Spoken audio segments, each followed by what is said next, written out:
Jnananjana-shanakala Chakshuramitam Yena Yasmaya Shri Gurave Brahma Shri Chaitanya Manodashtami Sthapitam Yena Bhutale Swayamrupaha Jalanayam Yudadi Swakarantam Vandeham Shri Guru Shri Bhagavatam Shri Guru Vaishnava Shivakam Sahajatam Sarvamaharatmatam Tatam Sivam Sadvaitam Savadutam Darshanasaitam Krishna Chaitanya Devam Shiradha Krishna Param Sarvana Lavitam Shri Vishakam Panascha Namo Vishnudanaya Krishna Krishnamurtane Shrimati Bhaktivedanta Samyutaname Namaste Saraswate Deve Gaurani Pracharine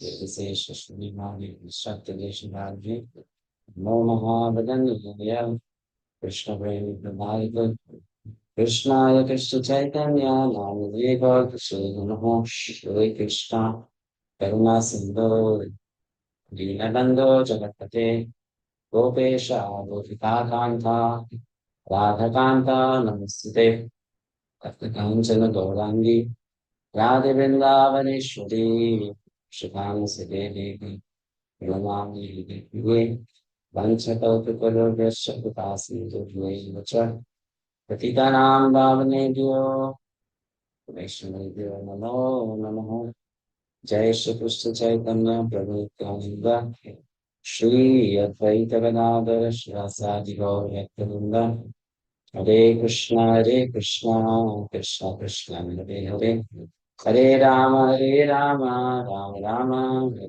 Hare Hare. Namaste Vyasa Vishana Bhakti, Dulla Vinetre, Yena Taya Bharat Taila Kurmaha, Prasthajito, Praditaha, Kapanna Parijataya, Tetraitrai Kahanaye, Jnanamudraya Krishnaya Gitamrita Guhe. Welcome everyone. Chapter 6 of Bhagavad-gita will start today. The last chapter in this unit 1.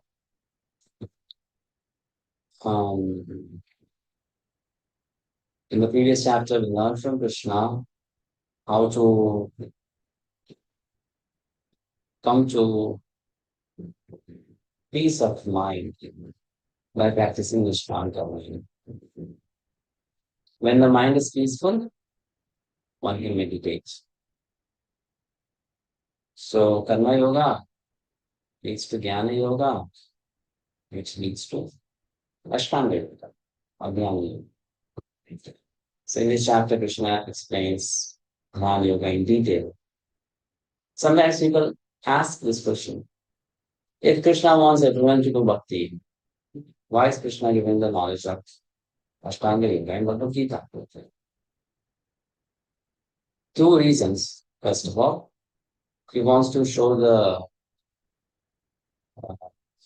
gradual process of coming to devotional service. Then he also wants to help these entities who are so inclined to engage in karma yoga, dhyana yoga, jnana yoga. He wants to establish the superior position of bhakti yoga, the ultimate position. And also, through the principles of jnana yoga, which are basically yoga principles, Krishna is also giving lots of good instructions to practitioners of bhakti. Because many instructions which are there for an Ashtanga yogi, those instructions apply for bhakti yogi also. Right. So therefore, that knowledge is given.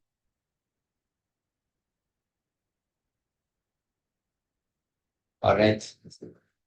Let's start chanting the verses of the Shaitra. It has 47 verses. And the first section in this chapter is verse number 1 to 9, which is Yoga Ruruksha and Yoga Rudha. These are two different stages of bhakti, not bhakti, two different stages of yoga. Actually.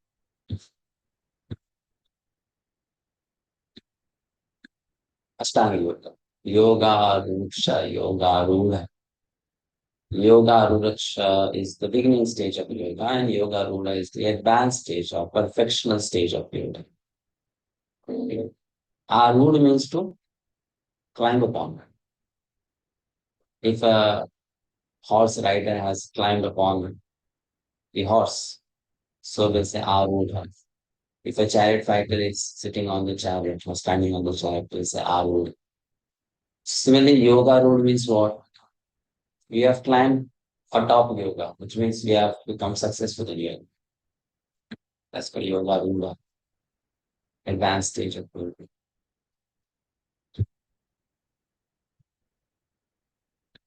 First, we move on. Shri Bhagavan Uvacha Anashitah Karma Phalam Karyam Karma Karoti Yaha Sa Sannyasi Cha Yogi Cha Na Niragnir Na Cha Yaha. The Supreme Personality of Godhead said, one who is unattached to the fruits of his work and who works as he is obligated is in the renounced order of life. And he is the true mystic, not he who lights no fire and performs no duties.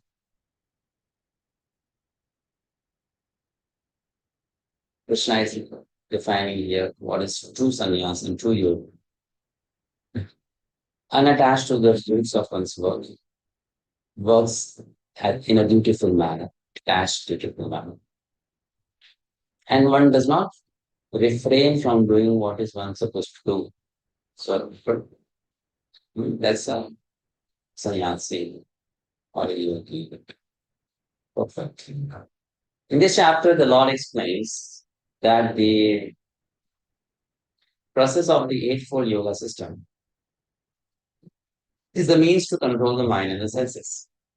However, this is very difficult for people in general, especially in the age of Kali.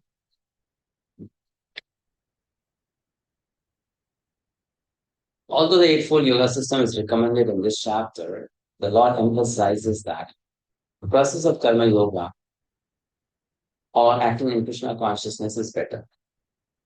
Everyone acts in this world to maintain his family and paraphernalia, but no one is working without some self-interest, some personal gratification, be it concentrated or eccentric. The criterion of perfection is to act in Krishna consciousness, and not with a view to enjoying the fruits of work. Krishna consciousness is to act in Krishna consciousness is the duty of every living entity, because all are constitutionally parts and parcels of the Supreme. The parts of the body work for the satisfaction of the whole body. The limbs of the body do not act for self-satisfaction, but for the satisfaction of the complete whole. Similarly, the living entity who acts for satisfaction of the Supreme Whole and not for personal satisfaction is the perfect sannyasi, perfect yogi.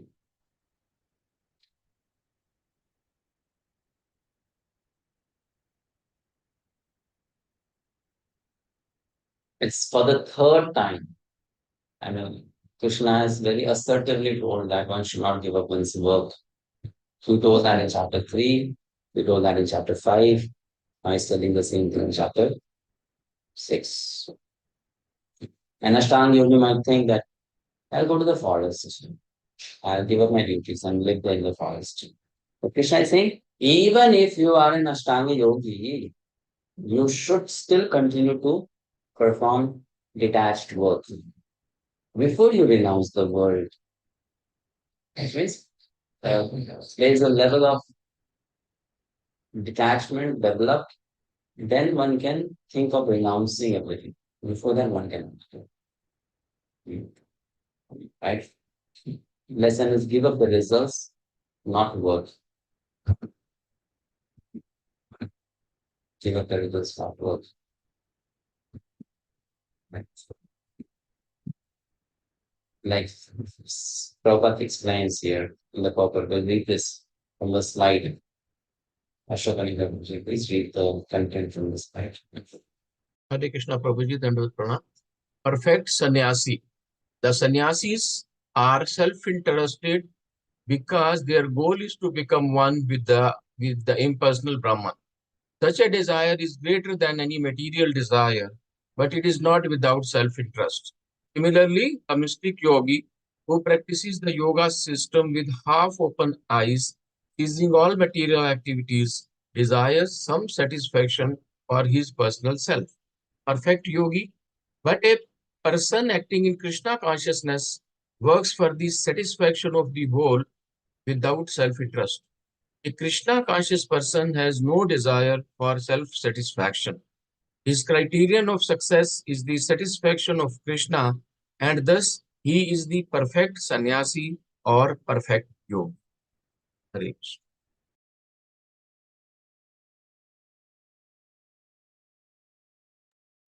Example is Srila Prabhupada himself.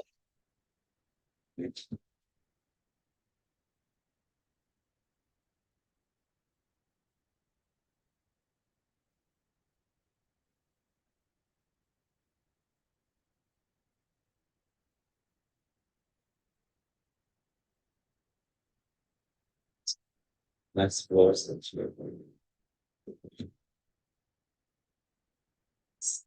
6.2. Yang sanyasamiti prahur tani vidhi pandava nahi asanyasta sankalpo yogi bhavati paschana.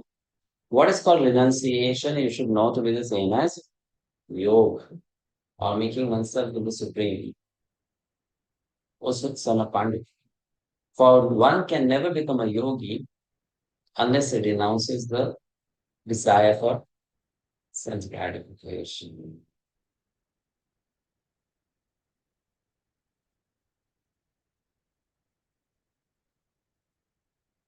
Hello, Professor.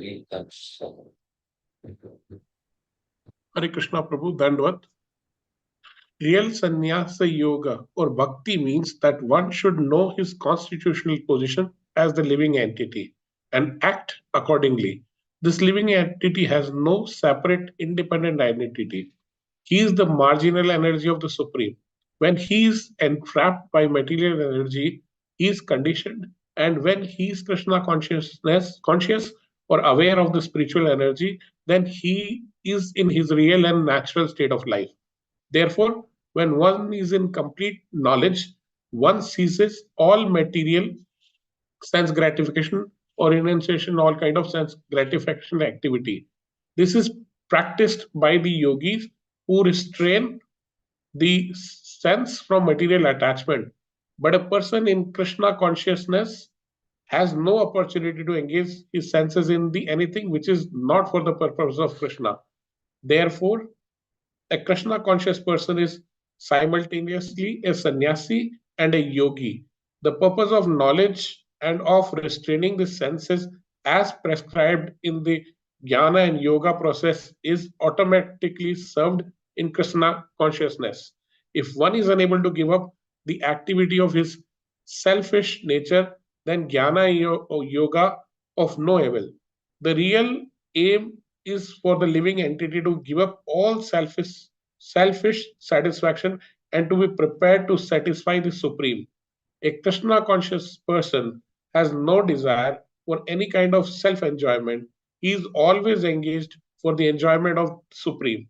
One who has no information of the Supreme must therefore be engaged in self satisfaction because no one can stand on the platform of inactivity. All purposes are perfectly served by the practice of Krishna consciousness. Hare Krishna Yes. Prabhu, Dandavad. So both sannyas and yoga means that one renounces the objects of sense gratification as well as the desire of sense gratification. That's complete sannyasa, complete yoga. So to give up desire of sense gratification means to accept the desires of satisfying Krishna's senses. Therefore, only a devotee of Krishna can do it. Now, next verse onwards, we begin to learn the stages of yoga. First and the advanced, the last stage. Arukshormane yogam karma karanamuchyate yogarulasya tasyeva shamah karanamuchyate. For one is a neophyte in the Eightfold Yoga system, work is said to be the means. And for one who is already elevated in yoga, cessation of all material activities is said to be the means. Purport. Bhakti Nath. Hare Krishna Prabhuji, Dandavat Pranam. The process of linking oneself with the Supreme is called yoga. It may be compared to a ladder for attaining the topmost spiritual realization. This ladder begins from the lowest material condition of the living entity and rises up to perfect realization in pure spiritual life. According to various elevations, different parts of the ladder are known by different names. But all in all, the complete ladder is called yoga and may be divided into three parts, namely Jnana Yoga, Dhyana Yoga, and Bhakti Yoga.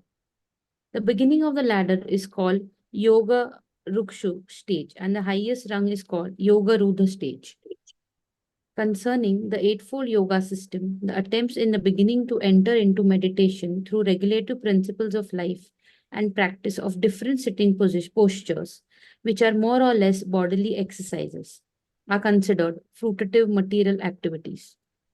All such activities lead to achieving perfect mental equilibrium to control the senses. When one is accomplished in the practice of meditation, he ceases all disturbing mental activities. A Krishna conscious person, however, is situated from the beginning on the platform of meditation because he always thinks of Krishna. And being constantly engaged in the service of Krishna, he is considered to have ceased all mental activities. Hare Krishna.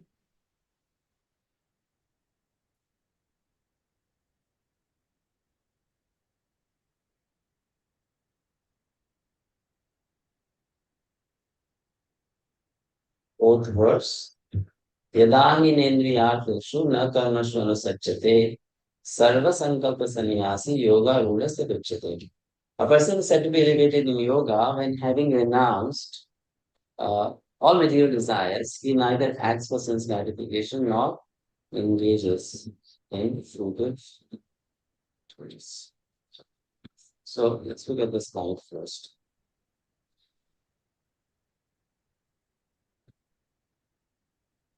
This is what is explained in these two verses. The beginning stage is called yoga virukshatri, and the advanced stage is called yoga rudha.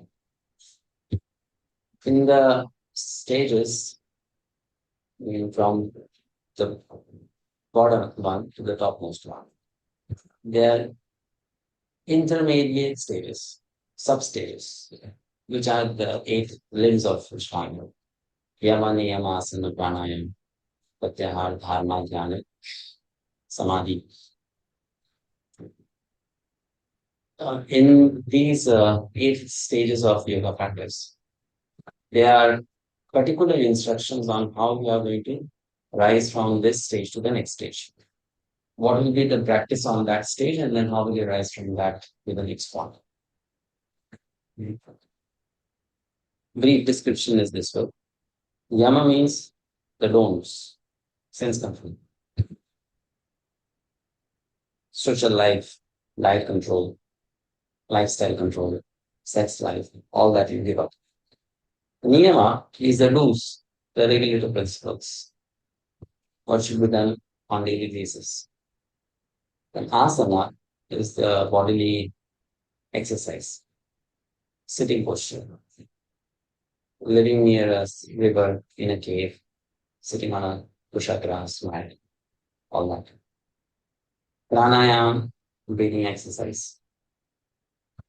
So when one does these 4 things, gradually going from lower to higher, one becomes qualified to elevate one's consciousness. So I compare this whole thing to a launching pad. Just like a helicopter, it has a helipad from which it flies into the air. Right? So similarly, you can assume the mind or the consciousness of a yogi like a helicopter. For that mind or consciousness to go higher, he has to use a helipad, and that helipad is these rules, four things: yam, niyam, asana, dharana. While you are practicing these four things, you are not really called a yogi because you are preparing yourself to become a yogi. Basically, you're still on the helipad. After that, when one enters the stage of pratyahara, where one ceases the sense activities, and then gradually on the next stage called dharana, one begins to meditate. Before that, there is no meditation. From dharana begins meditation. Focus on the Supreme Lord, right? So this is called ascended to the path, which means we have now come into the air, in the sky. Pratyahara and dharana. Dharan also is to hold. So you are holding an object of your meditation in your mind. That's called dharana. Which means if you want to concentratedly focus on certain thing, especially transcendental subject matter, and you want to make that as the object of a meditation, we need to, first of all, stabilize our mind. An unstable mind can never do meditation. A stable mind can do meditation. And the way to stabilize the mind is yam, niyam, asana, pranayama, pratyahara.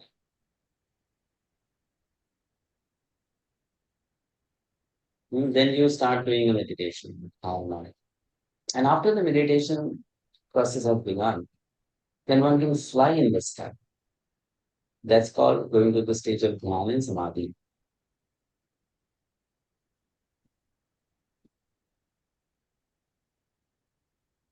So what is mentioned here is, when one has crossed the stage of dharana, that is called yoga rula stage. And one can give up one's work or basically take sannyas at that stage of yoga practice.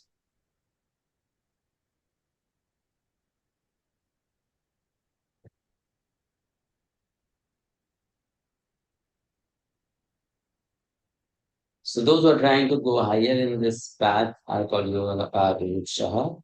And those who are already practiced sufficiently and perfected in the path, they are known as yoga rukshaha. 6.4.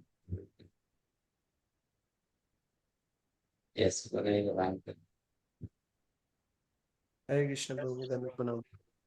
So when a person is fully engaged in the transcendental loving service of the Lord, he is pleased in himself, and thus he is no longer engaged in sense gratification or fruitive activities. Otherwise, one must be engaged in sense gratification, since one cannot live without engagement. Without Krishna consciousness, one must be always seeking self-centered or extended selfish activities. But a Krishna conscious person can do everything for satisfaction of Krishna and thereby be perfectly detached from sense gratification. One who has no such realization must mechanically try to escape material desires before being elevated to the top rung of the yoga ladder. Hare Krishna. Yes. Okay.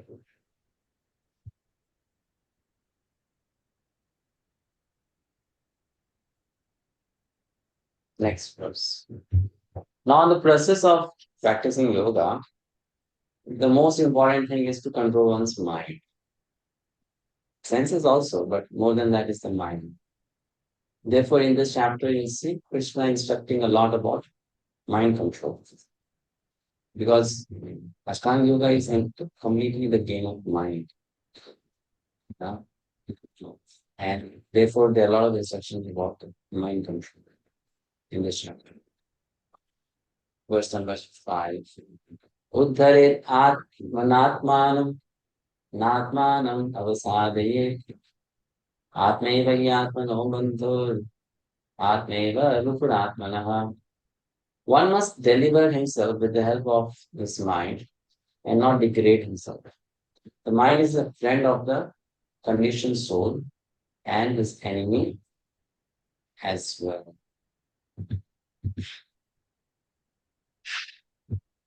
That's the purpose of yoga system, to control the mind. Nothing else.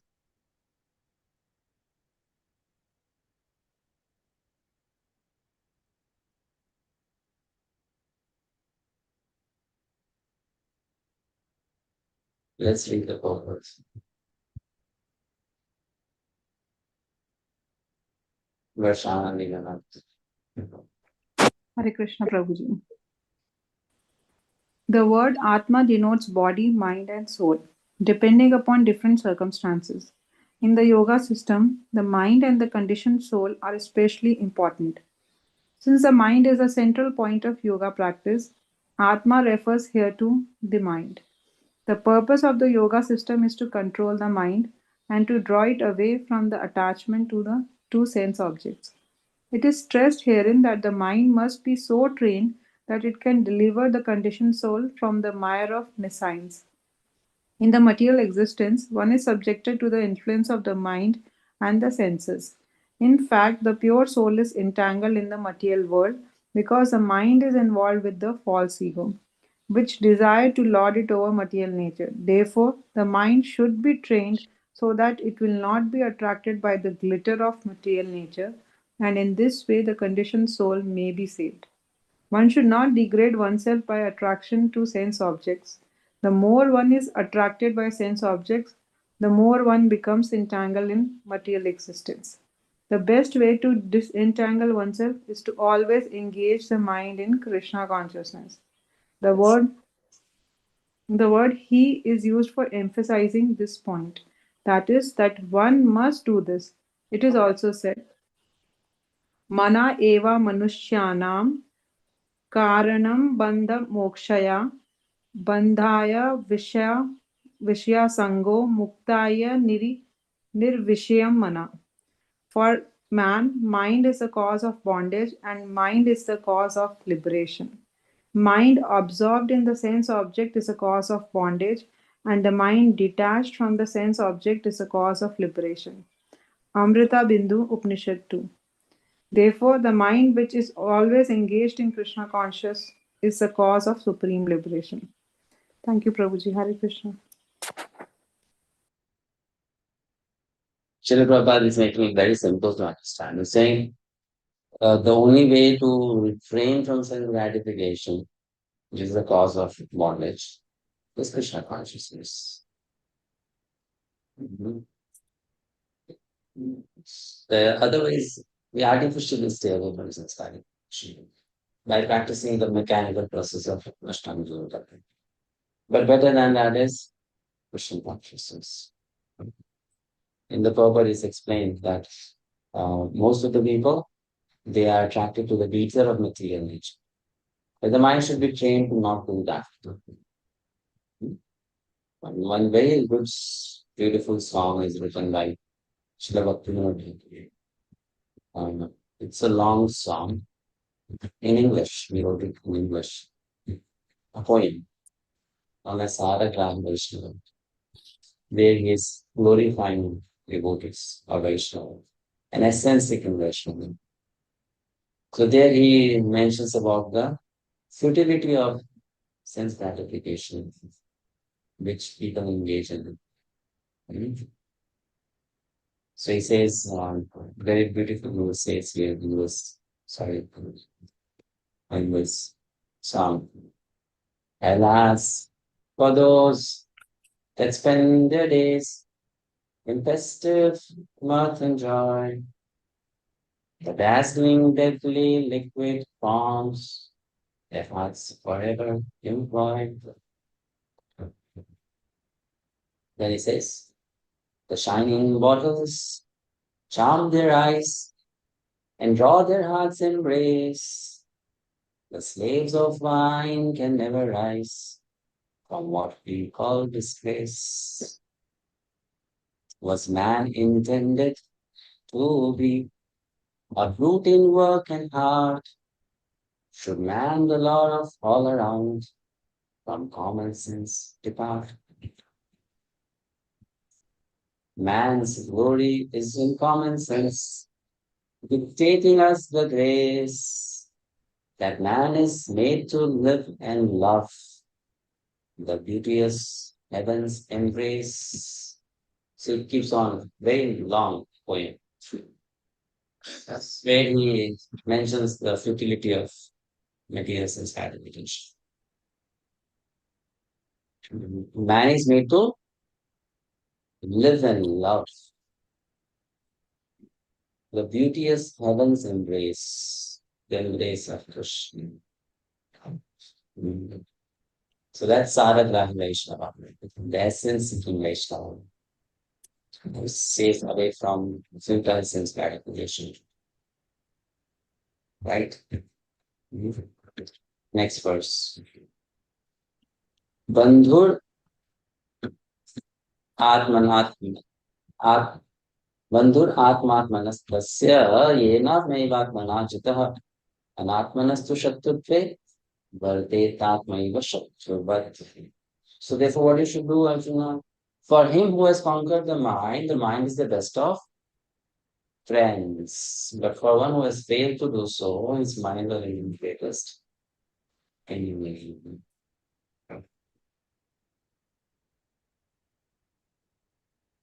Let's read the fourth verse. Deveshwar. Hare Krishna Prabhu. Dandavad. The purpose of practicing eightfold yoga is to control the mind in order to make it a friend in discharging the human mission. Unless the mind is controlled, the practice of yoga for show is simply a waste of time. One who cannot control his mind lives always with the greatest enemy, and thus his life and his mission are spoiled. The constitutional position of the living entity is to carry out the order of the superior. As long as one's mind remains an unconquered enemy, one has to serve the dictations of lust, anger, avarice, illusion, etc. But when the mind is conquered, one voluntarily agrees to abide by the dictation of the personality of Godhead, who is situated within the heart of everyone as Paramatma. Real yoga practice entails meeting the Paramatma within the heart and then following his dictation. For one who takes to Krishna consciousness directly, perfect surrender to the dictation of Lord follows automatically. Hare Krishna Prabhu. It happens automatically. While we are listening to the dictation of the Lord to surrender. Right? Real yoga practice means meeting the Paramatma within the heart and then following its dictation.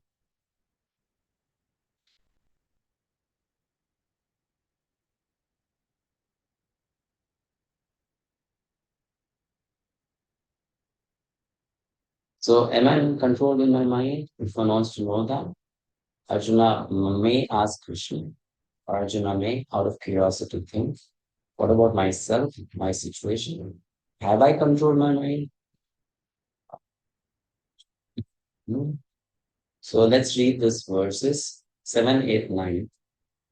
This is your exercise, so you have to do it.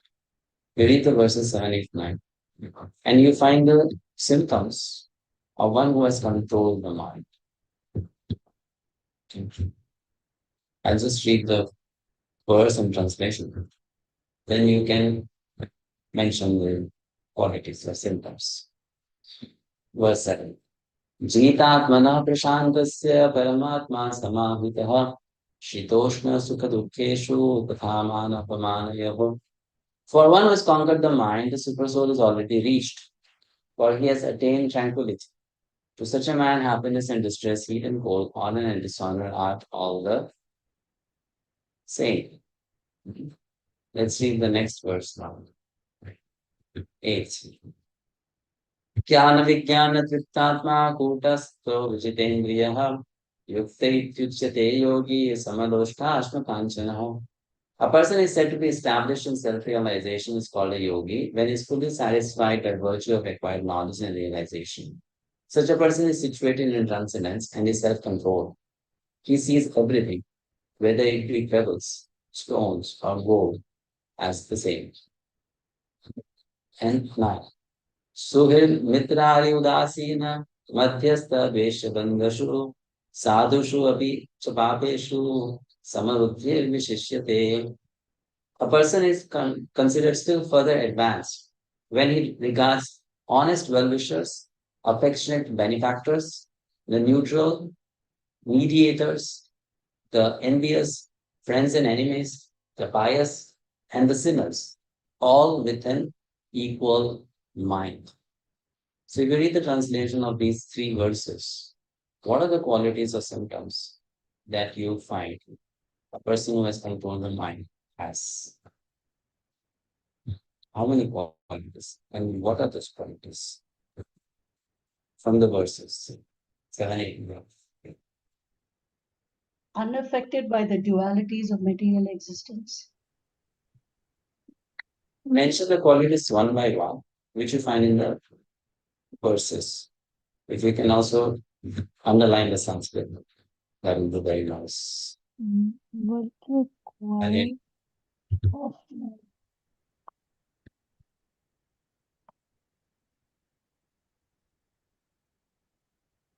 Can we mention, Prabhuji?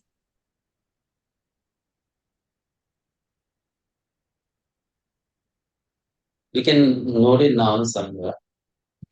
I mean, and once you have all completed that, I can show it to you on the slide after you have tried to mention the points. So take 2 minutes, 2 to 3 minutes. Do those.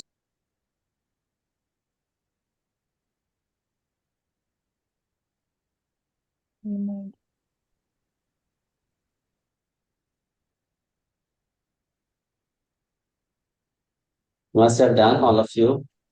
So in total, how many qualities are mentioned here? 8 qualities, right?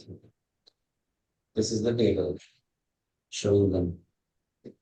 Prashantasya Paramatma Samahantaha Sitoshna Sukha Dukkheshu Mana Pramanayoho Jnana Vikyana Tiptatma Utastaha Vijitendriyaha Samadloshtrasma Kanchanaha. And then 9th verse. Attain tranquility, completely approach the super soul. Equal in cold and heat, happiness and distress, honor and dishonor. Which means on physical platform, mental platform, egoistic platform. Satisfied in acquired knowledge, situated in trance, sense control. And then because of all this, you have developed an equal movement. Not just towards objects, but also towards people.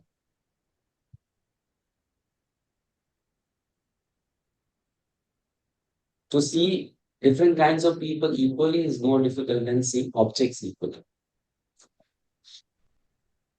Because objects will not, react or respond. People will.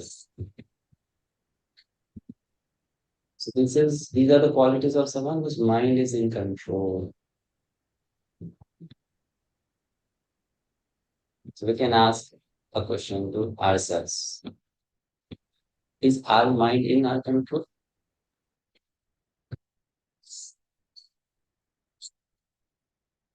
No. No.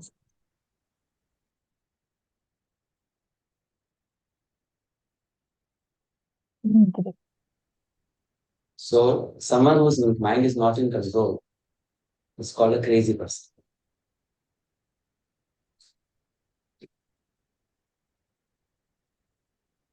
It's not wrong if you say me a crazy person or I say you are a crazy person from misunderstanding.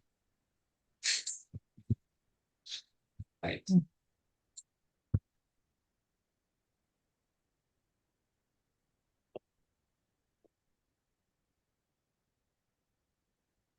Therefore, Prabhupada wrote that essay. Who is crazy? So I said, who is crazy?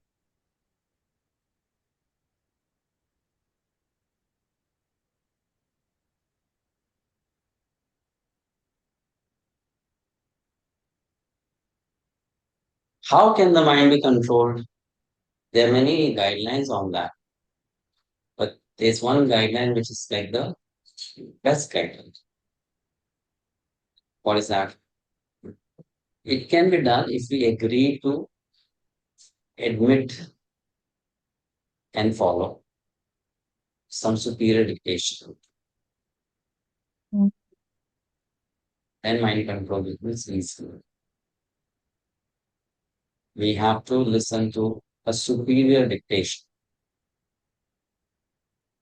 and follow it.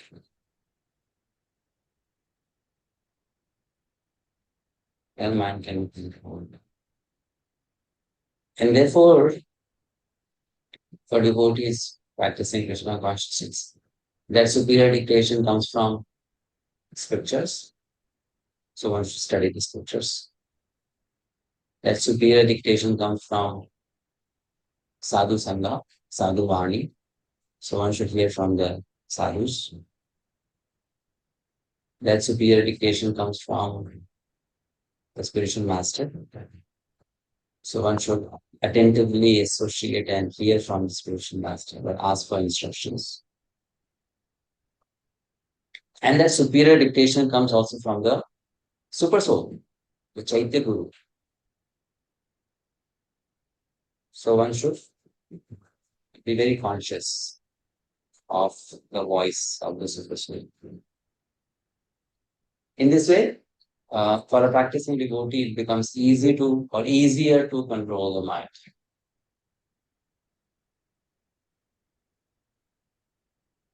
That's the way you control the mind, by giving it superior dictation, by making it obedient. That's how the mind is controlled, not by otherwise. Right. Now we'll read the purport first, the 6 minutes. Yes, Aparajita. Hare Krishna Prabhu, Dandavat Pranam. Actually, every living entity is intended to abide by the dictation of the Supreme Personality of Godhead, who is seated in everyone's heart as Paramatma. When the mind is misled by the external illusionary energy, one becomes entangled in material activities. Therefore, as soon as one's mind is controlled through one of the yoga system, one should be considered to have already reached the destination. One has to abide by superior dictation. When one's mind is fixed on the superior nature, he has no alternative but to follow the dictation of the Supreme. The mind must admit some superior dictation and follow it. The effect of controlling the mind is that one automatically follows the dictation of the Paramatma or Super Soul, because this transcendental position is at once achieved by one who is in Krishna consciousness. The devotee of the Lord is unaffected by the dualities of material existence, namely distress and happiness, cold and heat, etc. This state is practical samadhi or absorption in the Supreme. Hare Krishna. Yes. And in the next verse, purport. Shamala Mataji. Hare Krishna Prabhu.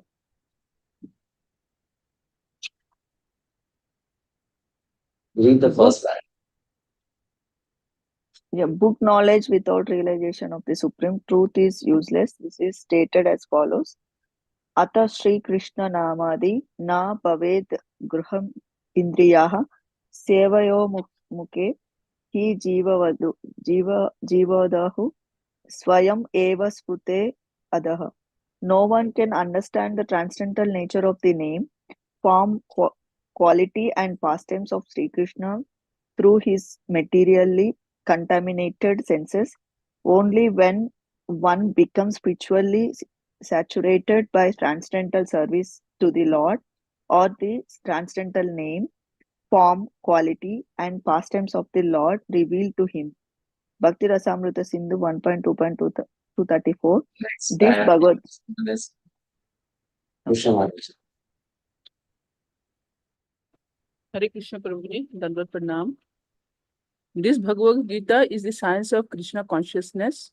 No one can become Krishna consciousness simply by mundane scholarship. One must be fortunate enough to associate with a person who is in pure consciousness. A Krishna conscious person has realized knowledge by the grace of Krishna because he is satisfied with pure devotional service. By realized knowledge, one becomes perfect. By transcendental knowledge, one can remain steadily in his convictions. But by mere academic knowledge, one can be easily deluded and confused by the apparent contradictions. It is the realized soul who is actually self-controlled because he is surrendered to Krishna. He is transcendental because he has nothing to do with the mundane scholarships. For him, mundane scholarship and mental speculation, which may be as good as gold to others, are no greater value than pebbles or stones. Hare Krishna Prabhuji. Hare Krishna. And in the next verse, we read that such a controlled person, mind-controlled person, is further advanced when he regards honest well-wishers, affectionate benefactors, neutral mediators, envious friends and enemies, pious and sinners, all with an equal mind. So we get a very beautiful explanation of these types of personalities, 9 types mentioned here by Bhagavad-gita Bhushan. We can read them all for more clear understanding.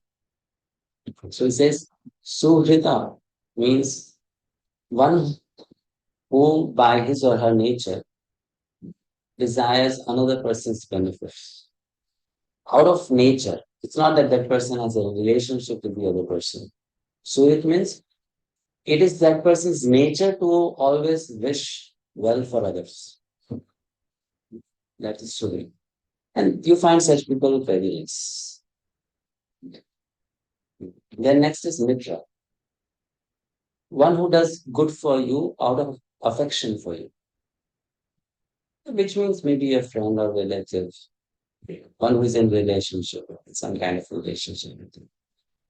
Hari means one who desires your misfortune. That's Hari, or enemy. Udasin, one who is neutral to two arguing parties. That's called Udasin. Madhyastha, one who attempts to stop a dispute, concerned, but neutrally mediated. Dveshya, one who deserves to be hated because of his desire to injure others.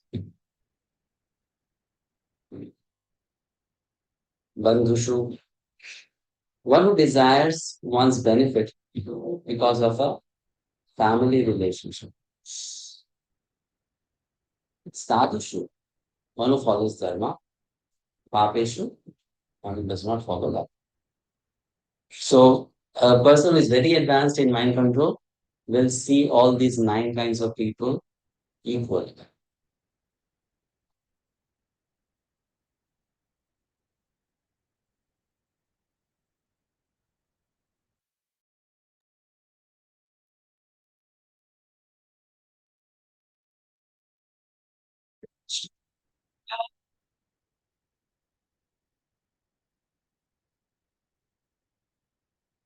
Next section.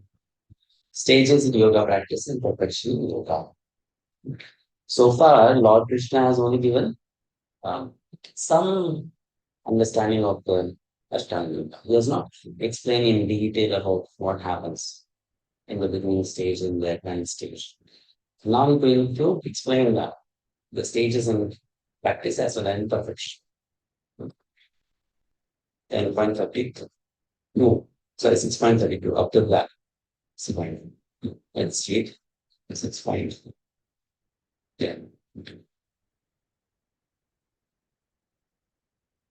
Yogi Yunjita Satatam Atmanam Rasi Sitaha Ekaki Yata Chittatma Ilashir Apariksha. A transcendentalist should always engage his body, mind, and self in relationship with the Supreme. He should live alone in a secluded place and should always carefully control his mind. He should be free from desires and feelings of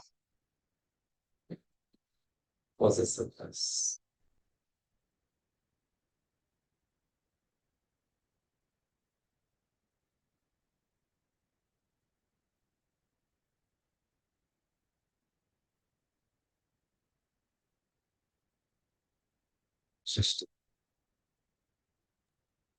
Hare Krishna. Krishna is realized in different degrees as Brahman, Paramatma, and the Supreme Personality of Godhead. Krishna consciousness means, concisely, to be always engaged in the transcendental loving service of the Lord. But those who are attached to the impersonal Brahman or the localized super soul are also partially Krishna conscious, because the impersonal Brahman is a spiritual ray of Krishna, and the super soul is the all-pervading partial expansion of Krishna. Thus, the impersonalist and the meditator are also indirectly Krishna conscious. A directly Krishna conscious person is the topmost transcendentalist, because such a devotee knows what is meant by Brahman and Paramatma. His knowledge of the absolute truth is perfect, whereas the impersonalist and the meditative yogi are imperfectly Krishna conscious. Nevertheless, all of these are instructed herewith to be constantly engaged in their particular pursuits so that they may come to the highest perfection sooner or later. The first business of a transcendentalist is to keep his mind always on Krishna. One should always think of Krishna and not forget him even for a moment. Concentration of the mind on the Supreme is called samadhi, or trance. In order to concentrate the mind, one should always remain in seclusion and avoid disturbance by external objects. He should be very careful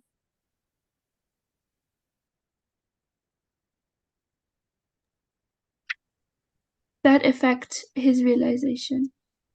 And in perfect determination, he should not hanker after unnecessary material things that entangle him by feelings of possessiveness. Thank you. Next paragraph. I am. All these perfections and precautions are perfectly executed when one is directly in Krishna consciousness, because direct Krishna consciousness means self abnegation, wherein there is very little chance for material possessiveness. Srila Rupa Goswami characterizes Krishna consciousness in this way. Anashakyasya visayan yatadharaham upanijatha nirbandha Krishna sambandhe yuktam vairagyam uchyate प्रापंचिकतया बुद्धया Hari संबंधी वस्तुना मुक्षुभि partigyagो vairagyam phalgu katayate. When one is not attached to anything but at the same time accepts everything in relation to Krishna, one is rightly situated above possessiveness. On the other hand, who rejects everything without knowledge of its relation to Krishna is not as complete in his renunciation. Bhakti Rasamrita Sindhu 1.2.255 to 56. A Krishna conscious person well knows that everything belongs to Krishna and thus he is always free from feelings of personal possession. As such, he has no hankering for anything on his own personal account. He knows how to accept things in favor of Krishna consciousness and how to reject things unfavorable to Krishna consciousness. He is always aloof from material things because he is always transcendental and he is always alone, having nothing to do with persons not in Krishna consciousness. Therefore, a person in Krishna consciousness is the perfect yogi. Yes. Next verse. Suchau deshe pratishthapya sthiram asanatmanah na ati uchritam nati nicham chailajina kushottaram tatraikagram mana krutva yata chittendriya kriyaha upavishyasane yunjyat yogamatma vishuddhaye.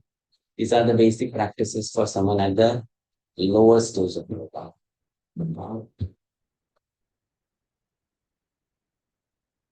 To practice yoga, one should go to a secluded place and should lay kusa grass on the ground and then cover it with a deer skin and a soft piece. The seat should be neither too high nor too low and should be situated in a sacred place.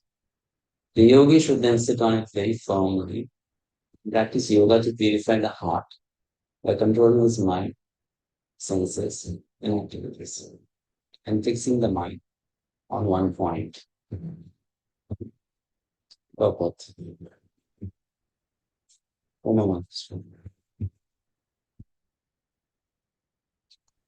Hare Krishna Prabhu, Dandavat Pranam. Sacred place refers to places of pilgrimage. In India, the yogis, the transcendentalists, or the devotees all leave home and reside in sacred places such as Prayag, Mathura, Vrindavan, Rishikesh, and Haridwar, and in solitude practice yoga, where the sacred rivers like the Yamuna and the Ganges flows. But often this is not possible, especially for Westerners. The so-called yoga societies in big cities may be successful in earning material benefit, but they are not at all suitable for the actual practice of yoga. One who is not self-controlled and whose mind is not undisturbed cannot practice meditation. Therefore, in the Brihan Naradiya Purana, it is said that in Kali Yuga, the present yuga of age, when people in general are short-lived, slow in spiritual realization, and always disturbed by various anxieties, the best means of spiritual realization is chanting the holy name of the Lord.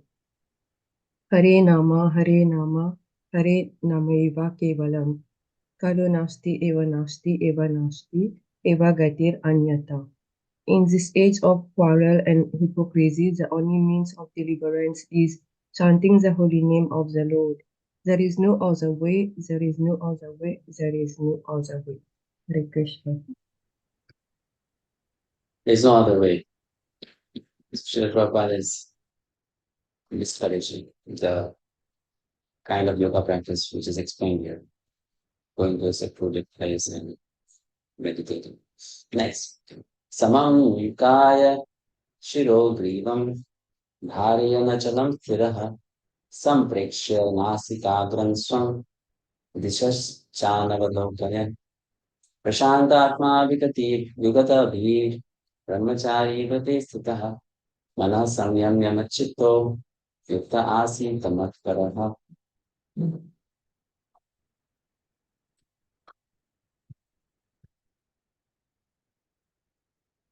Translation. One should hold one's body, neck and head erect in a straight line and stare steadily at the tip of the nose.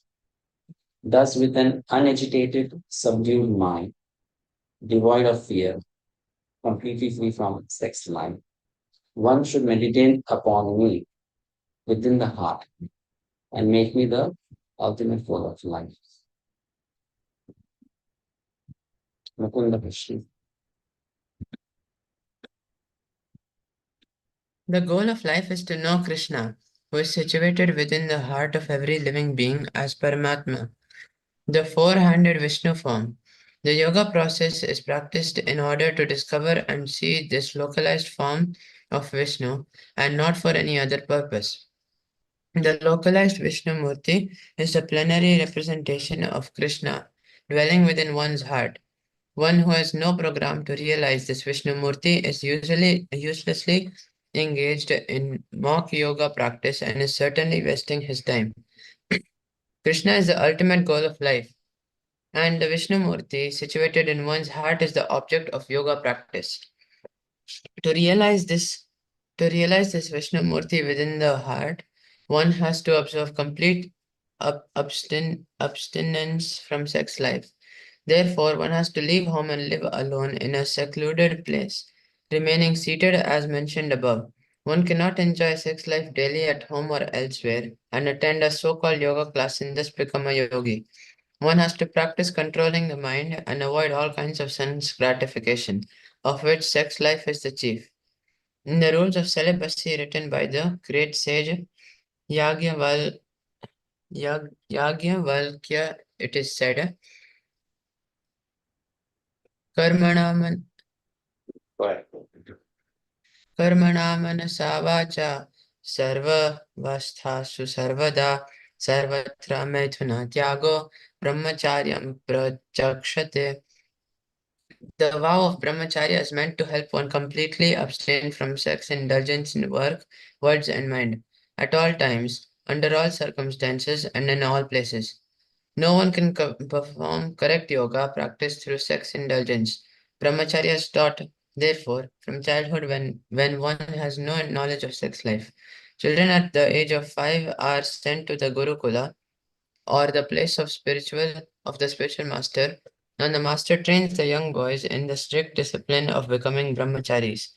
Without such practice, no one can make advancement in any yoga, whether it is dhyana, jnana, or bhakti. One who, however, follows the rules and regulations of married life, having a sexual relationship only with his wife, and that also under regulation, is called a brahmachari. Such a restrained householder, brahmachari, may be accepted in the bhakti school, but the jnana and dhyana schools do not even admit householder brahmacharis. They require complete abstinence without compromise. In the bhakti school, a householder brahmachari is allowed controlled sex life because the cult of bhakti yogi is so powerful that one automatically loses sexual attraction.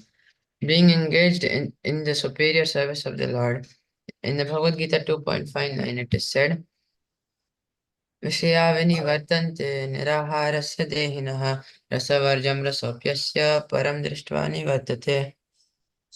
Whereas others are forced to restrain themselves from sense gratification, a devotee of the Lord automatically refrains because of superior taste. Other than the devotee, no one has any information of that superior taste. Vigata bhi. One cannot be fearless unless one is fully in Krishna consciousness. A conditioned soul is fearful due to his perverted memory, his forgetfulness of his eternal relationship with Krishna. The Bhagavatam 11.2.37 says, Bhayam dviti ya bhiniveshtaha syad ishad apetasya viparyayo smritihi. Krishna consciousness is the only basis for fearlessness. Therefore, the perfect practice is possible for a person who is Krishna conscious. And since the ultimate goal of yoga practice is to see the Lord within, a Krishna conscious person is already the best of all yogis. The principles of the yoga systems mentioned herein are different from those of the popular so-called yoga societies. Hare Krishna.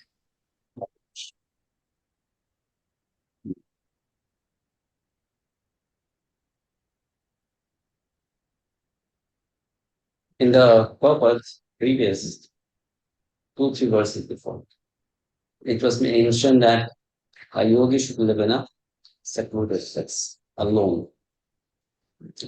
As I mentioned in the beginning of this chapter discussion, that there are many principles given for Ashtanga yogi, which apply even to a bhakti yogi, a devotee of Krishna.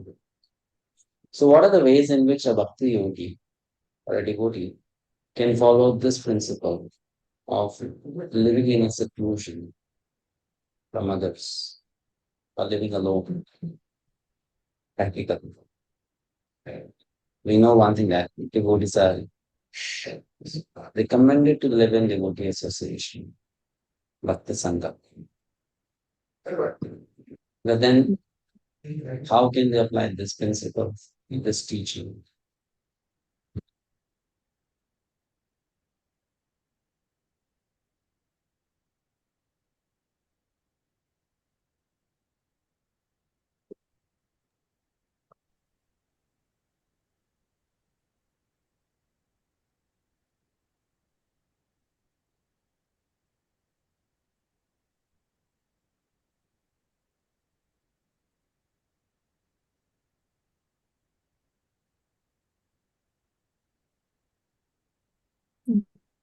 Understand.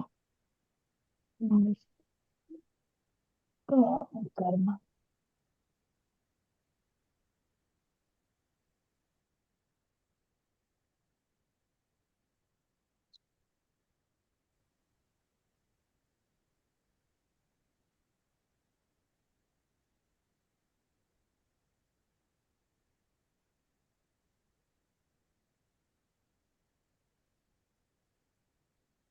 Generate non-devotees.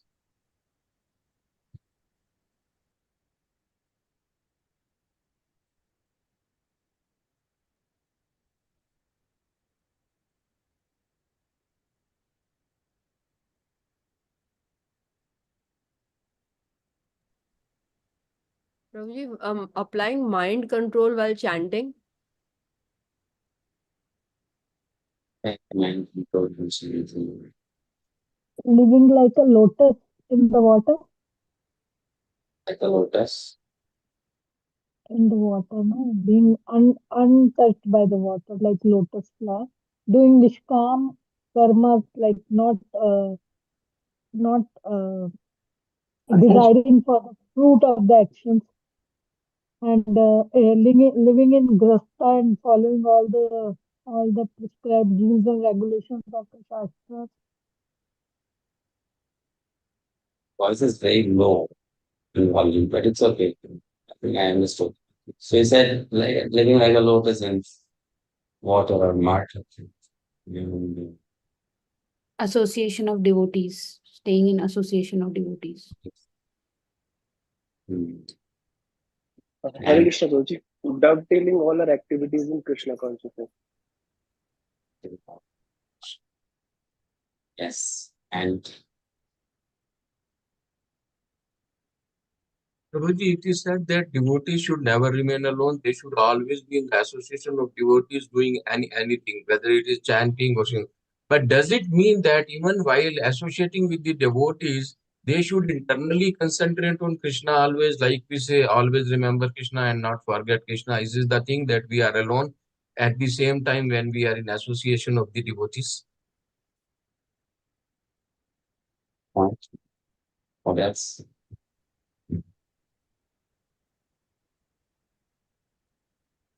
how to practice that spirit of being in seclusion. Catch from sense Because when we entertainment. leave our body, we'll be going alone. So, what is the way to actually practice that? This was very nicely explained by His Holiness Bhakti-sastri Swami Maharaj in one class. I heard that class not live, but a recording of it after he left this world. She explained this principle very nicely. So he said that though we are in the association of devotees, at the same time we are actually alone. How? If you are chanting in a group of devotees, sitting with them in a circle of devotees, they may be chanting very well, but that doesn't mean that you are chanting well, right? So we said that even if you are surrounded by thousands of devotees, which is a very safe environment for oneself to not be distracted doing mundane things. But at the same time, in that safe and favorable environment, within one's mind and heart, one should know that one is alone.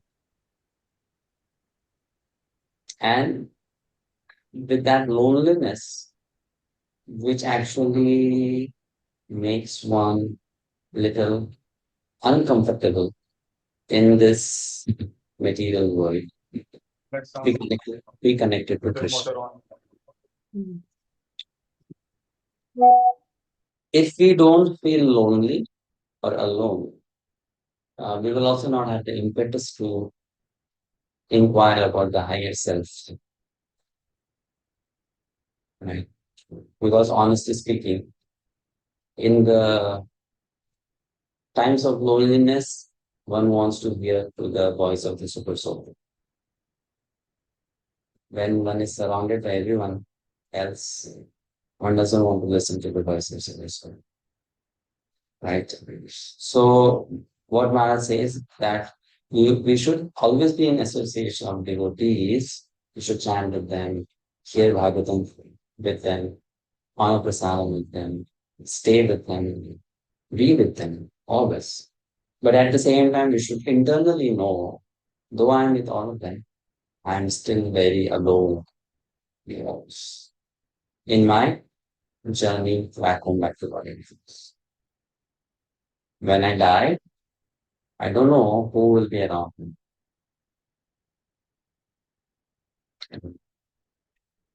So at that time, who will be there?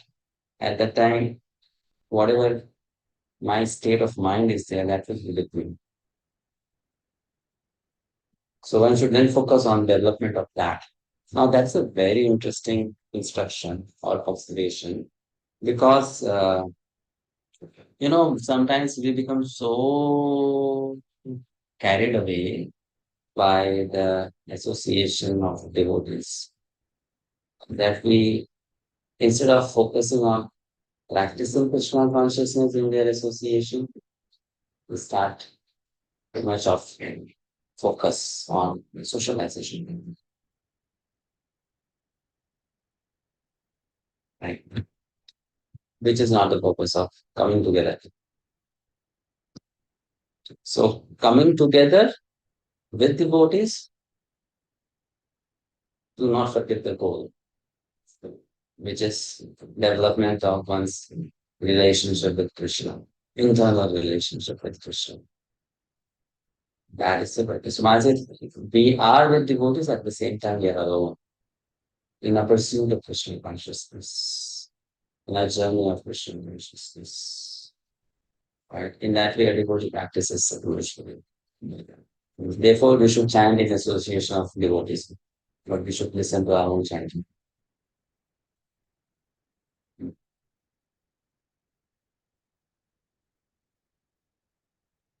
That's very nice lecture, Maharaj gave long topic. Next, perfect. Person, perfect 6.15.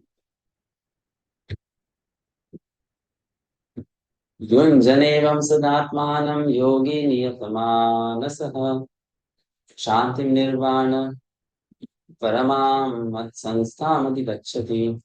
Thus, practicing constant control of the body, mind, and activities, the mystic transcendentalist, his mind regulated, attains to the kingdom of God or the abode of Krishna by cessation of material existence.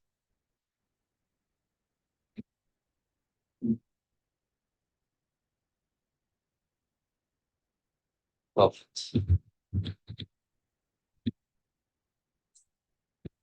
From now.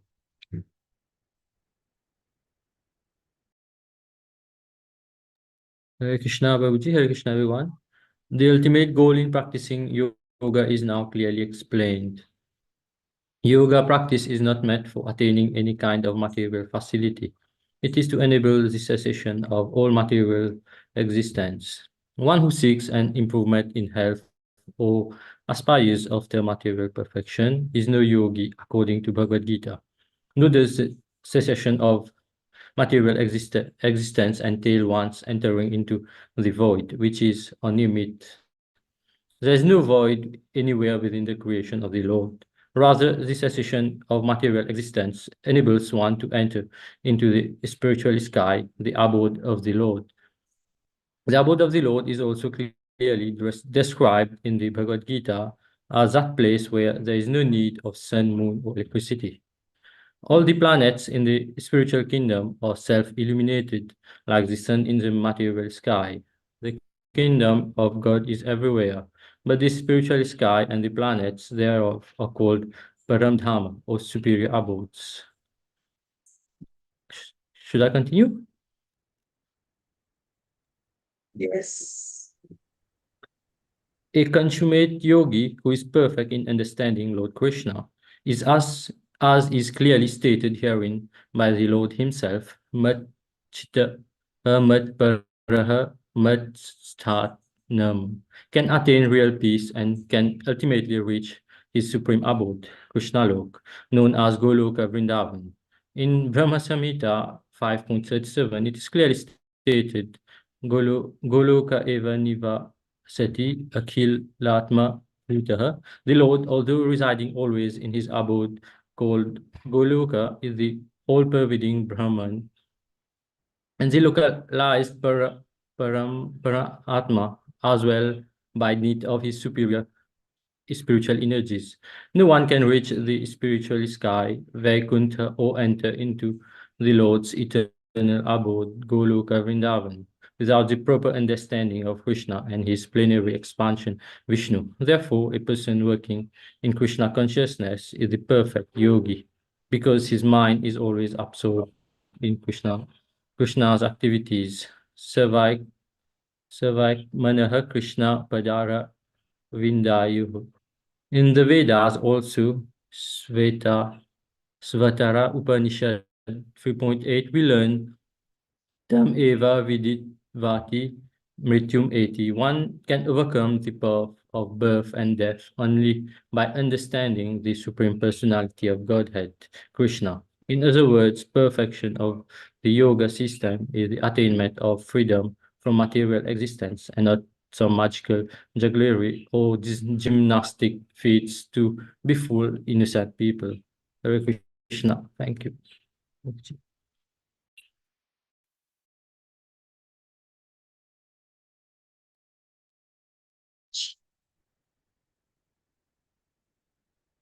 So any questions or comments from what discussed so far?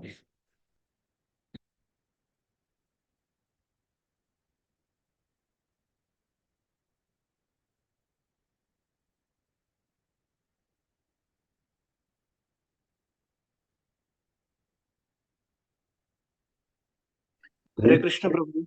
I had actually one question related to our yesterday's discussion. Can I ask you, Prabhuji? Yes. Prabhuji, we were discussing about yesterday. Yesterday we were discussing about hand of Krishna in our activities. Actually, I wanted to tell you my experience. In that, maybe you would be able to help me how things progressed and how where was Krishna's hand I should accept. I had this laptop to be repaired, and I spoke to my friend who had a good connection, and we had this mutual person who knew how to repair it. He was a computer guy. We discussed. I spoke to him for a length, and we understood where the problem was and what he was supposed to do. But later on, I completely forgot him. I gave this laptop to some other person whom I knew, but he was not that close as the earlier person. And this person charged me a lot. Now this particular laptop is not completely repaired, but I have spent a lot of amount on that. But then why did I forget? Was it Krishna's intention that I should forget him and give to some other person and lose money on that? This I just wanted to know, Prabhuji. Hare Krishna.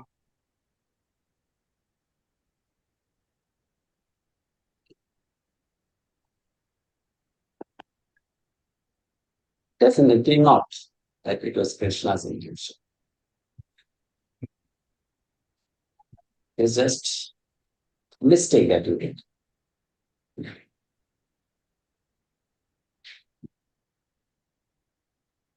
Sometimes we make wrong decisions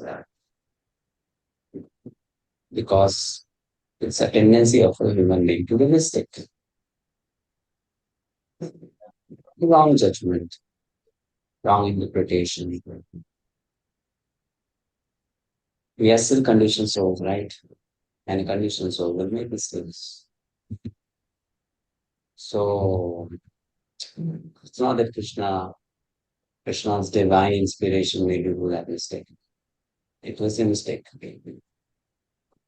From that, what you should learn, don't do such a mistake again.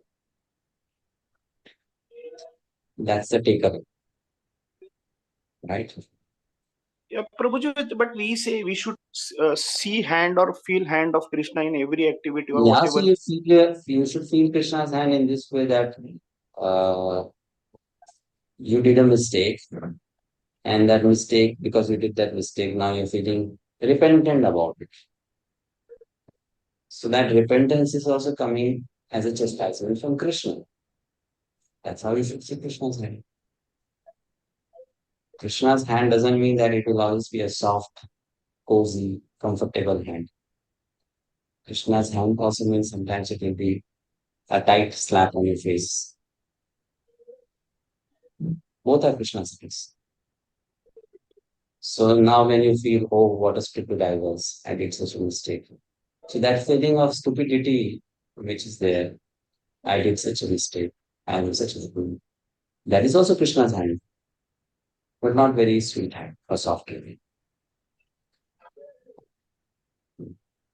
So me doing that mistake, you mean to say that mistake is done by me, but it is not Krishna's will that I should lose money here. Why would Krishna want you to lose money? If Krishna wants you to lose money, then Krishna would want you to give that money to some devotee, no? Why give it to someone who wanted to repair the computer and charge more money from it?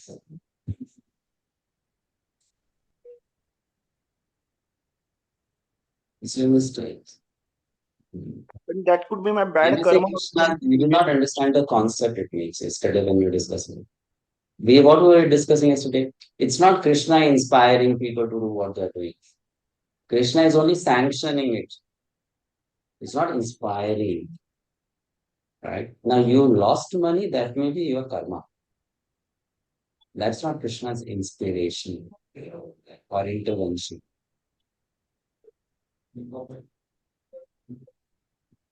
Fine. Okay, so that karma which I was supposed to incur reaction, that made me I would say Yeah.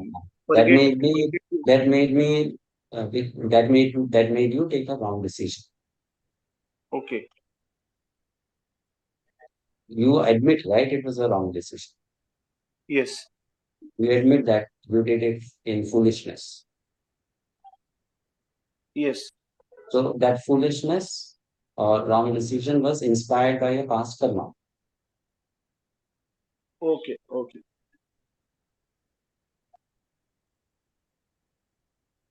Like Okay. I'll give you a very simple example. Have you come across people in your life who got very good opportunities to excel in their life, but because of stupid decisions, they made a big chaos in their life? Means Yes. they got a lot of opportunities, lot of support, good well-wishers, everything. But because of their own, sheer stupidity or foolishness, they made a mess. Right or wrong? They have come across it. Yes. Yes. So what is Meanings. that? That is karma, now. Okay. It's karma. So what I would suggest is, now, let me give you a practical solution for the point. When you know that you cannot make good decisions in your life, sometimes or always, or in some specific situations, never make your decisions alone. That's the practical advice. Okay. Okay. Consult with someone else. Correct, Prabhuji. Yes. Got it. So that is Krishna's guidance. Yeah. And that you learn a lesson next time. We don't do a mistake. Thank you very much. Thank you, Prabhuji. Hare Krishna. Shiv Tikra. Hare Krishna, Prabhuji. Anjali Matas, yeah. Prabhuji, like we are doing the question answers, if we come across some points which are not written in the purpose but are valid for that answer, can we mention those points also? Yes, we can mention. But you don't get extra marks for that. Okay. You can mention no problem. Thank you, Prabhuji. Bye, Srinivas. Hare Krishna, Prabhuji. When we were discussing how to control the mind, you'd mentioned that we have to listen to superior dictation. And superior dictation comes from scripture, sadhuvani, spiritual master, and Sutrasoul. Prabhuji, is there a particular order it happens? Because it's not that easy to, listen to the, super soul until we quell and, the mind's wanderings and reach a particular stage. So is there a hierarchy that we have to follow so that we get to that stage? Hare Krishna, Prabhuji. It's not that there's a hierarchy. The super soul is always guiding. And most often, there'll be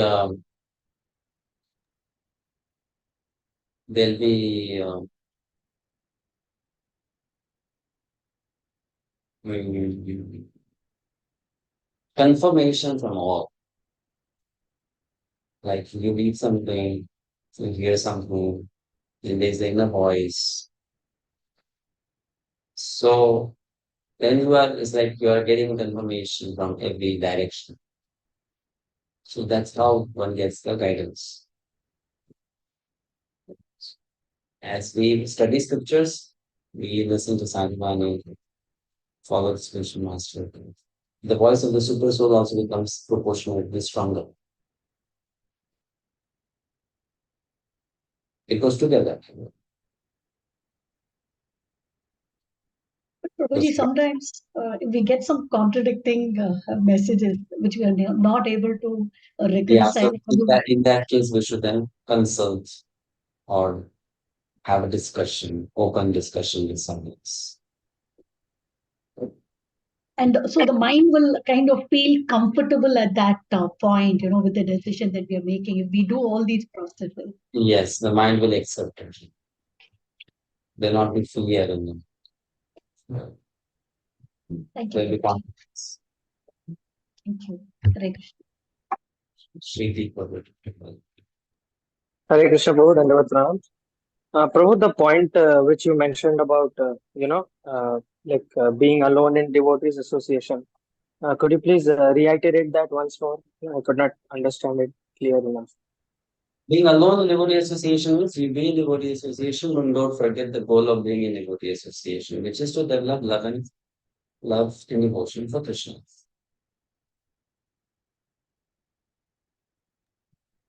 Okay. Yes, Prabhu. That's being alone in devotee association.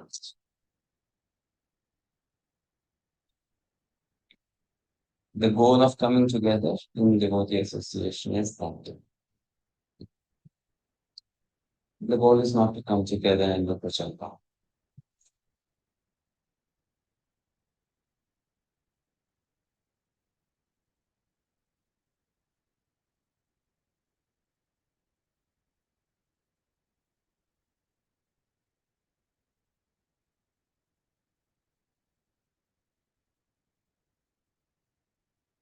So we stop here. Now, one announcement. This chapter has 47 verses. We completed 15, which means 32 verses are left. In the schedule, I mentioned 3 classes for the remaining 32 verses. But I might just complete them in 2 classes. So if I complete them in 2 classes, your exam, those who are giving the exam, will get preponed by 1 week. So be prepared. That's the announcement. Okay. So we can be prepared for things. Krishna Prabhuji, related to that 5th chapter, MCQ will be there, right? Quiz will be there. Yes, we'll get it tomorrow. Okay. Okay. All right. Thank you.